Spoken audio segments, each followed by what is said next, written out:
2025 NEET സ്വപ്നം കണ്ട് ഇവിടെ ഇരിക്കുന്ന കുട്ടികളല്ലേ നിങ്ങള്?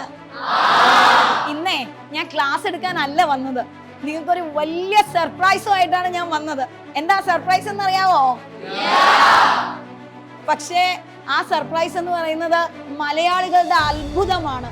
ഒരു പക്ഷേ കഴിഞ്ഞ വർഷം നിങ്ങളെപ്പോലെ ഇതുപോലെ ഏതെങ്കിലും ഒരു ബെഞ്ചിലിരുന്ന് പഠിച്ച് അഭിമാനത്തിന്റെ, മലയാളികളുടെ അഭിമാനത്തിന്റെ ഉത്തുംഗതയിൽ നമ്മളെ കൊണ്ട് എത്തിച്ച, മലയാളികളുടെ അഭിമാനം, അഹങ്കാരം ഒക്കെ ആയി മാറിയ ഒരാള്. എന്തെങ്കിലും ഒരു ക്ലൂ കിട്ടുന്നുണ്ടോ? നിങ്ങളുടെ ഒരു ചേട്ടൻ ആരാന്നറിയോ? ആരാ? നിങ്ങൾ ആ പേര് പറഞ്ഞപ്പോ തന്നെ എനിക്കിനി ഒന്നും പറയാനില്ല.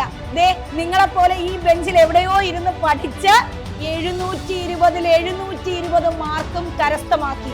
ഇതിനപ്പുറം ഒരു കുട്ടിക്ക് ഒന്നും ചെയ്യാനില്ല.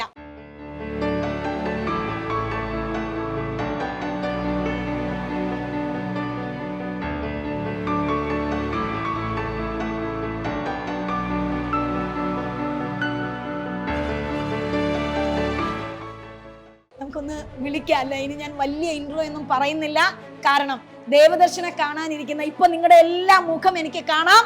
ദേവദർശനെ നമുക്കൊന്ന് വിളിക്കാം. ദേവദർശ,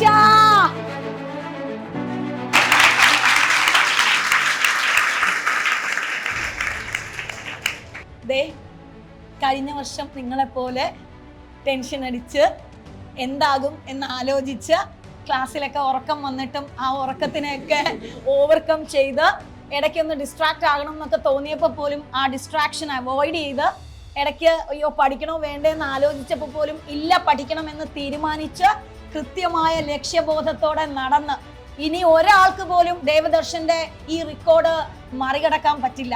കാരണം ഇതൊരു 719 ആയെങ്കിൽ ഒരാളെങ്കിലും കയറും എന്ന് ഞാൻ പറഞ്ഞേനെ. 720 എന്ന് പറയുന്ന ഈ റെക്കോർഡ് ഒരാളും ഇനി മറികടക്കില്ല, കൂടെ എത്തുകയേ ഉള്ളൂ. അതാണ് ഒരു വിദ്യാർത്ഥിയുടെ ഏറ്റവും വലിയ അഭിമാനം. ഈ ദേവദർശന്റെ മുഖം കണ്ടു വേണം നിങ്ങൾ 2025 നീറ്റിൽ എവിടെ എത്തണമെന്ന് തീരുമാനിക്കാൻ. അത് തീരുമാനിക്കുവോ? എനിക്ക് തോന്നുന്നു ഞാൻ ചോദിക്കുന്നേക്കാളും മോനെ നിന്റെ കാര്യങ്ങൾ ചോദിച്ചറിയാൻ ഇവരായിരിക്കും കുറച്ച്. ഇവർക്ക് ഒരുപാട്, ഇവരുടെ ഈ ഫേസുകൾ കാണുമ്പോൾ തന്നെ അറിയാം ഇവരുടെ മനസ്സിൽ ഒരുപാട് ക്വസ്റ്റ്യൻസ് ഉണ്ടാവും. അപ്പോൾ നമ്മുടെ കാർത്തിക് ആണ് ഒരുപാട് കാര്യങ്ങൾ ചോദിക്കാൻ. കാർത്തികിനാണ് ഇഷ്ടം എന്ന് തോന്നുന്നു. അപ്പോൾ കാർത്തിക്, എന്താണ് മോനെ ദേവദർശനോട് ചോദിക്കാനുള്ളത്? നമുക്ക് പഠിക്കാൻ വേണ്ടി എന്തെങ്കിലും ഗൈഡൊക്കെ എന്താ? ഞാൻ സത്യം പറഞ്ഞ ബ്രില്യന്റിന്റെ മെറ്റീരിയൽ മാത്രമേ ഉപയോഗിച്ചിട്ടുള്ളൂ, വേറെ ഗൈഡൊന്നും അങ്ങനെ നോക്കിയിട്ടില്ല. NCERT, ബ്രില്യന്റിന്റെ വർക്ക് ബുക്കും ക്ലാസ് നോട്ടും മെറ്റീരിയൽസ്. പഠിക്കുന്ന കാര്യത്തെ കുറിച്ചാണ് കാർത്തിക്കിന്റെ ഡൗട്ട് മുഴുവൻ. നമുക്കൊരു പെൺകുട്ടിയെ കൂടെ വിളിച്ചാലോ? ഹാദിയ മോളെ, നമുക്കിപ്പം ഒരു ചാപ്റ്റർ ഒക്കെ ചിലപ്പം മിസ്സായി പോയാൽ പിന്നെ അത് എങ്ങനെ കോമ്പൻസേറ്റ് ചെയ്യാൻ നോക്കും? അതിൽ തന്നെ പിടിച്ചിരിക്കും, അല്ലെങ്കിൽ അടുത്ത ചാപ്റ്ററോട്ട് പോയി പിന്നെ അതിനെ വിട്ടിട്ട് എങ്ങനെ ഒരു ചാപ്റ്റർ ഒക്കെ സ്കിപ്പ് ചെയ്ത് പോയാൽ എന്താ ചെയ്യുക സാധാരണ? എൻ്റെ കുറേ റിലേറ്റീവ്സും ഒക്കെ ഈ ബ്രില്യന്റിന്റെ കോച്ചിങ് അങ്ങനെയൊക്കെ പോയിട്ടുണ്ട്. അതുകൊണ്ട് അവരെല്ലാവരും പറഞ്ഞിരുന്നു അങ്ങനെ ഒരു ഇടവരുത്തരുത്, എല്ലാം തീർത്ത് തന്നെ പോകണമെന്ന് പറഞ്ഞിട്ടുള്ളതുകൊണ്ട് എനിക്ക് അങ്ങനെ ഒരു പ്രശ്നം വന്നിട്ടില്ല. അങ്ങനെ വരാതിരിക്കാൻ ശ്രമിച്ചിട്ടുണ്ട്. വന്നു കഴിഞ്ഞാൽ ഇപ്പോഴെടുക്കുന്ന എക്സാംസും ഇപ്പോൾ നടക്കുന്ന ക്ലാസ്സും പഠിച്ചു പോവുക. അതൊക്കെ നമുക്ക് പിന്നെ എപ്പോഴേലും ഈ സെപ്റ്റംബർ ഒക്കെ ആകുമ്പോഴത്തേക്കും പോർഷനൊക്കെ കഴിയും. അതിനുശേഷം കുറേ എക്സാംസ് ഒക്കെ നടത്തും. ആ സമയത്ത് അത് പഠിച്ചെടുക്കാവുന്നതേ ഉള്ളൂ. എനിക്ക് തോന്നുന്നു ഇവരുടെ എല്ലാ മനസ്സിലും ഒരുപാട് ക്വസ്റ്റ്യൻസ് ഉണ്ട്. ആയിഷയ്ക്ക് എന്താണ് ചോദിക്കാനുള്ളത്? ഇപ്പോൾ എനിക്ക് പൊതുവെ ഫിസിക്സ് അത്യാവശ്യം ഡിഫിക്കൽട്ടാണ്. അപ്പോൾ എങ്ങനെയാണ് ഈ ബയോളജിയും കെമിസ്ട്രിയുടെ കൂടെ ഫിസിക്സും മാനേജ് ചെയ്തത്?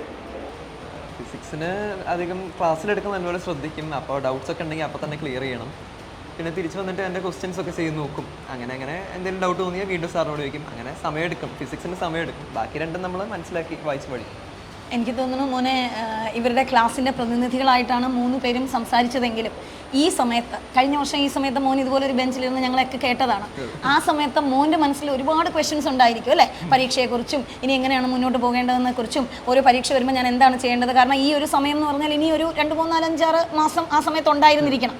അപ്പോൾ ആ സമയത്ത് മോൻ്റെ മനസ്സിലൂടെ കടന്നു വന്ന കുറേ ചിന്തകൾ, അതിന് നീ എങ്ങനെയാണ് ഓവർകം ചെയ്ത് ഇത്രയും വലിയൊരു വിജയം നേടിയതെന്ന് അവരോട് പറഞ്ഞു കൊടുത്താൽ എനിക്ക് തോന്നുന്നു പലർക്കും ഈ പറഞ്ഞ പോലെ ഒരുപാട് ക്വസ്റ്റ്യൻസ് ഉള്ളിലുണ്ടെങ്കിലും അത് എങ്ങനെ ചോദിക്കും എന്നറിയാതെയൊക്കെ കൺഫ്യൂഷനിലാണ്. ഒരുപക്ഷെ അത് നമ്മുടെ ദേവദർശൻ തന്നെ പറഞ്ഞു തരുമ്പോൾ അവർക്ക് ഒരു സന്തോഷമായിരിക്കും. മോൻ കുറച്ചൊരു വാക്കുകളിൽ ഒന്ന് പറഞ്ഞു കൊടുക്കാവോ? ഇവിടെ വന്ന സമയത്ത് നിങ്ങളെല്ലാവരെയും പോലെയും ടെൻഷനുണ്ട്. കാരണം പുതിയൊരു സിസ്റ്റം, ഇതുവരെ പഠിച്ച പോലെ അല്ലല്ലോ ഇനിയുള്ള പഠിത്തം. ഒരു ഒബ്ജക്റ്റീവ് എക്സാമിനെ ഡീൽ ചെയ്യുക, ഒരു കോമ്പറ്റീവ് എക്സാമിനെ ഡീൽ ചെയ്യുക, അതൊരു ഡിഫറെൻ്റ് ഒരു കാര്യമാണ്. ഇവിടെ വന്നപ്പോൾ അങ്ങനെ കുറേ ടെൻഷനും സംശയങ്ങളൊക്കെ ഉണ്ടായിരുന്നെങ്കിലും ബ്രില്യൻറ്റിലെ സ്റ്റാഫും എൻ്റെ ക്ലാസ് ടീച്ചർ വിദ്യ മാമും എൻ്റെ കോർഡിനേറ്റർ ശ്രീനാഥ് സാറും ഒക്കെ ആ പ്രോസസ്സിലൂടെ ഗൈഡ് ചെയ്യാൻ നല്ലപോലെ സഹായിച്ചിട്ടുണ്ട്. എന്തെങ്കിലും സംശയങ്ങളൊക്കെ വരികയാണെങ്കിൽ അപ്പോൾ തന്നെ പ്രൊഫസേഴ്സിൻ്റെ അടുത്ത് ക്ലിയർ ചെയ്യും. അങ്ങനെ ക്ലാസ് പരമാവധി യൂട്ടിലൈസ് ചെയ്യും. കാരണം നമ്മൾ പഠിക്കാൻ കിട്ടുന്നതിനേക്കാളും കൂടുതൽ സമയം നമ്മൾ ക്ലാസ്സുകളിലാണ് ഇരിക്കുന്നത്. അപ്പോൾ ആ ക്ലാസ്സുകളിൽ നിന്ന് പറ്റാവുന്ന അത്രയും അബ്സോർബ് ചെയ്തെടുത്ത് കഴിഞ്ഞാൽ പിന്നെയുള്ള പഠിത്തത്തിന് സമയം കിട്ടും, കൂടുതൽ ക്വസ്റ്റ്യൻസ് ഒക്കെ ചെയ്യാൻ പറ്റും. അങ്ങനെ ഒരു സ്ട്രാറ്റജിയാണ് ഞാൻ ഉപയോഗിച്ചിരുന്നത്. പിന്നെ എക്സ്ട്രാ ക്വസ്റ്റ്യൻസ് ഇവിടെ ബുക്കും ക്ലാസ്സോട് അങ്ങനത്തെ മെറ്റീരിയലൊക്കെ കഴിയുമ്പോൾ ഈ ലേണിംഗ് ആപ്പിലെ ക്വസ്റ്റ്യൻസും ഒക്കെ ഞാൻ എടുത്ത് ചെയ്യുമായിരുന്നു. അതും വളരെ ഹെൽപ്ഫുൾ ആയിരുന്നു. ആൻഡ് എനിക്ക് പറയാനുള്ള ഈ ബ്രില്യൻറ്റിലെ മോഡൽ എക്സാംസ് എല്ലാം നല്ലപോലെ പഠിച്ചു തന്നെ എഴുതുക, അതിലെ തെറ്റുകളൊക്കെ മനസ്സിലാക്കുക. കാരണം അതേ മോഡലുള്ള ക്വസ്റ്റ്യൻസ് ഒക്കെയാണ് ഞാൻ നീറ്റ് എഴുതാൻ പോയിരുന്നത്. ഞാൻ ആദ്യം കണ്ട 5-6 ക്വസ്റ്റ്യനും ഇവിടെ ചോദിച്ചിരുന്ന അതേ ടൈപ്പും ആ ഒരു മോഡലിലുള്ള ക്വസ്റ്റ്യൻസ് ഒക്കെയാണ്. അത് തന്നെ വലിയൊരു കോൺഫിഡൻസ് ആയിരുന്നു. അതുകൊണ്ട് നീറ്റ് എക്സാം എനിക്ക് ശരിക്കും വേറെ ഒരു ബ്രില്യൻറ്റിലെ ഒരു മോഡൽ എക്സാം എഴുതിയതുപോലെ തന്നെയായിരുന്നു. അതുകൊണ്ട് ടെൻഷനൊന്നും ഇല്ലാതെ നല്ലപോലെ ഡീൽ ചെയ്യണം. ചുരുക്കം പറഞ്ഞാൽ ദേവദർശൻ നിങ്ങൾക്ക് പറഞ്ഞു തന്നിരിക്കുന്നത് നിങ്ങൾ കൃത്യമായിട്ട് നമ്മൾ പറയുന്ന കേട്ട് നന്നായിട്ട് പഠിക്കാൻ തയ്യാറാണെങ്കിൽ 720 നിങ്ങൾക്കും സ്വന്തമാക്കാം എന്നുള്ളതാണ് അല്ലേ മോനെ? വേറെയും ഒരു കാര്യമുണ്ട് കേട്ടോ. നിങ്ങളെല്ലാം ഇവിടെ വന്ന് ഇരിക്കാൻ കാരണക്കാര് ആരാ? ഉറപ്പാണല്ലേ? അവര് ഏറ്റവും നന്നായിട്ട് മക്കള് എത്തണം എന്ന് ആഗ്രഹിച്ച് നിങ്ങളെ ഇവിടെ കൊണ്ട് ഇരുത്തിയിരിക്കുകയാണ്. കഴിഞ്ഞ വർഷം ഇതുപോലെ തന്നെ ഒരു അച്ഛനും അമ്മയും തീരുമാനമെടുത്ത് ബ്രില്യൻറ്റിൻ്റെ ഭാഗമായിട്ട് ദേവദർശനെ കൊണ്ട് ഇവിടെ എത്തിച്ചു. ഒരു പക്ഷേ ആ അമ്മയും കൂടെ നിങ്ങളൊന്ന് കാണണം. കാരണം ഇന്ന് ദേവദർശൻ എന്താണോ അതിൻ്റെ പകുതിയല്ല 1/4 കോൺട്രിബ്യൂഷൻ അച്ഛനും അമ്മയ്ക്കും പിന്നെ ചേച്ചിയും അല്ലേ? അപ്പൊ നമുക്ക് അമ്മയും കൂടെ വന്നിട്ടുണ്ട്. അമ്മയെ കൂടെ ഒന്ന് കണ്ടാലോ? ഇവിടെ ശരിക്കും പറഞ്ഞാൽ ദേവദർശന്റെ അച്ഛനും അമ്മയും ഡോക്ടേഴ്സാണ്. ഇത് ഡോക്ടർ ദീപ മാഡം ആണ്, ദേവദർശന്റെ അമ്മയാണ്. അപ്പോൾ അമ്മയെ കാണുമ്പോൾ നിങ്ങൾക്ക് ഒരു സന്തോഷം ഇല്ലേ? ഇല്ല, എല്ലാവർക്കും അമ്മയെ ഓർമ്മ വരുന്നില്ലേ? ഇപ്പൊ ഒന്ന് ആലോചിച്ച് നോക്കിയേ, ഈ സന്തോഷം, ഈ ചിരി നിങ്ങൾ കാണുന്നില്ലേ? നാളെ ഇതുപോലെ നിങ്ങളുടെ അമ്മ അല്ലെങ്കിൽ നിങ്ങളുടെ അച്ഛൻ നിങ്ങളുടെ കൈയും പിടിച്ച് ഇതുപോലെ ക്ലാസ്സുകളിൽ വന്ന് നിന്ന് അഭിമാനത്തോടെ ഈ ചിരിച്ച മുഖത്തോടെ നിൽക്കണ്ടേ? അതിനു വേണ്ടിയിട്ടാണ് കേട്ടോ ഈ അമ്മയെ വിളിച്ചത്. ഒരു അമ്മയുടെ അഭിമാനം നിങ്ങൾക്ക് ഇപ്പൊ കാണാൻ പറ്റുന്നില്ലേ? ഉറപ്പായിട്ടും ഇതായിരിക്കണം നിങ്ങളുടെ ജീവിതത്തിന്റെ ഇൻസ്പിറേഷൻ. മാം, ഒരു വാക്ക് ഇവരോട്. കഴിഞ്ഞ വർഷം മോൻ ഇതേ സമയം പഠിച്ചതാണ്. അപ്പൊ ഈ വർഷം ഈ ഇരിക്കുന്ന മക്കളോട് എന്താണ് പറയാനുള്ളത്? എനിക്ക് പറയാനുള്ളത് വേറൊന്നുമല്ല, സ്റ്റഡി ആയിട്ട് പഠിക്കുക. ദേവദർശൻ ഒരു വളരെ എക്സെപ്ഷണൽ ഒരു സ്റ്റുഡൻ്റ് എന്ന് ഞാൻ പറയില്ല, പക്ഷേ he's very hard working, very persistent and he has set his goals very right. അതിൻ്റെ പുറകെ ഉള്ള ഒരു പെർസ്യൂട്ടിലാണ് അവന് വിജയം ഉണ്ടായത്.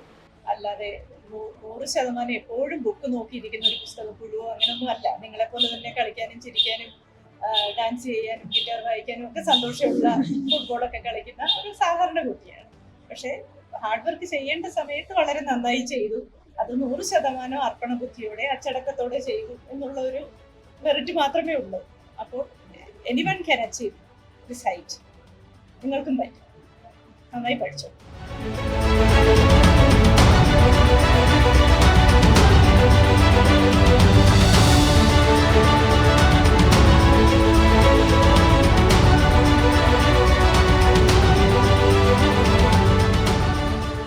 എൻട്രൻസ് സംബന്ധമായ വാർത്തകളും അപ്ഡേഷനുകളും ഏറ്റവും വേഗം ആധികാരികമായി അറിയാൻ ബ്രില്യൻ സ്റ്റഡി സെന്റർ പാല യൂട്യൂബ് ചാനൽ സബ്സ്ക്രൈബ് ചെയ്യുക, ബെൽ ഐക്കൺ അമർത്തുക, ഈ വീഡിയോ മറ്റു സുഹൃത്തുക്കളിലേക്കും മാക്സിമം ഷെയർ ചെയ്യുക.